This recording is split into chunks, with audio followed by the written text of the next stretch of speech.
ಪ್ರಕರಣವೊಂದರಿಂದ ಕೈಬಿಡಲು ಹಣಕ್ಕೆ ಬೇಡಿಕೆ ಇಟ್ಟಂತಹ ಕೆಪಿ ಅಗ್ರಹಾರ ಠಾಣೆ ಇನ್ಸ್ಪೆಕ್ಟರ್ ಒಬ್ಬರು ರೆಡ್ ಹ್ಯಾಂಡ್ ಆಗಿ ಲೋಕಾಯುಕ್ತ ಬಲೆಗೆ ಬಿದ್ದಿದ್ದಾರೆ. ಗೋವಿಂದರಾಜು ಬಂಧಿತ ಇನ್ಸ್ಪೆಕ್ಟರ್. ಚೀಟಿ ವ್ಯವಹಾರದಲ್ಲಿ ವಂಚನೆ ಸಂಬಂಧ ಗೋವಿಂದರಾಜು ಬಂಧನ ಕಾರ್ಯಾಚರಣೆ ನಡೆಸಿದ್ರು. ಫ್ಲಾಟ್ನಲ್ಲಿ ಆರೋಪಿಗಳು ಪ್ರತಿರೋಧ ತೋರಿದ್ರು. ಪೊಲೀಸರು ಮನೆಗೆ ಬರುವ ಸಿಸಿಟಿವಿ ಹಾಗೂ ವಿಡಿಯೋ ಮಾಡಿದ್ರು. ನೋಟಿಸ್ ಕೊಡದೆ ಬಂದಿದ್ದೀರಾ, ನಾವು ಲಾಯರ್ ಬಳಿ ಮಾತನಾಡ್ತೇವೆ ಎಂದು ಆರೋಪಿಗಳು ಹೇಳಿದ್ರು. ಬಳಿಕ ಪೊಲೀಸರು ಹೊಯ್ಸಳ ಕರೆಯಿಸಿ ಠಾಣೆಗೆ ಆರೋಪಿಗಳನ್ನು ಕರೆದುಕೊಂಡು ಹೋಗಿದ್ರು. ಸ್ಟೇಷನ್ಗೆ ಹೋದ ಮೇಲೆ ಡೀಲ್ ನಡೆದಿತ್ತು. ಕೇಸ್ನಿಂದ ಕೈ ಬಿಡಲು 5 ಲಕ್ಷ ಕೊಡುವಂತೆ ಕೇಳಿದ್ರು. ಮೊದಲು 1 ಲಕ್ಷ ಹಣ ತರಿಸಿಕೊಂಡಿದ್ದ ಗೋವಿಂದರಾಜು ನಂತರ 4 ಲಕ್ಷ ಹಣ ತರಿಸುವಂತೆ ಸೂಚನೆ ನೀಡಿದ್ರು. ಆದರೆ 4 ಲಕ್ಷ ಹಣ ಪಡೆಯುವಾಗ ಇನ್ಸ್ಪೆಕ್ಟರ್ ಗೋವಿಂದರಾಜು ಲೋಕಾಯುಕ್ತ ಬಲೆಗೆ ಬಿದ್ದಿದ್ದಾರೆ.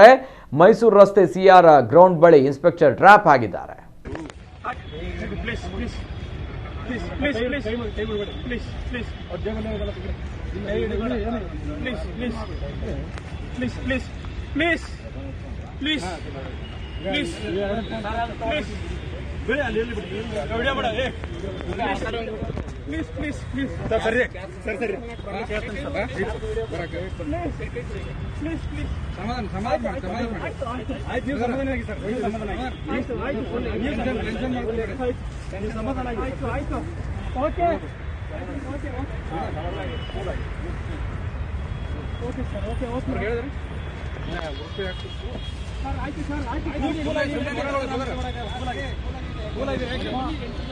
ಈ ಶ್ವೇತಾಗ ಲೊಕೇಶನ್ ಕಳಿಸ್ತಾರೆ. ಅಮೌಂಟ್ ತೆಗಿಬೇಕು ಸರ್. ಇಲ್ಲ ಅವ್ರಿಗೆ ಕಳಿಸಿನಿ ಸರ್. ಇವ್ರು ಜೀಪ್ ತೊಗೊಂಡ್ಬರತ್ತಲ್ಲ.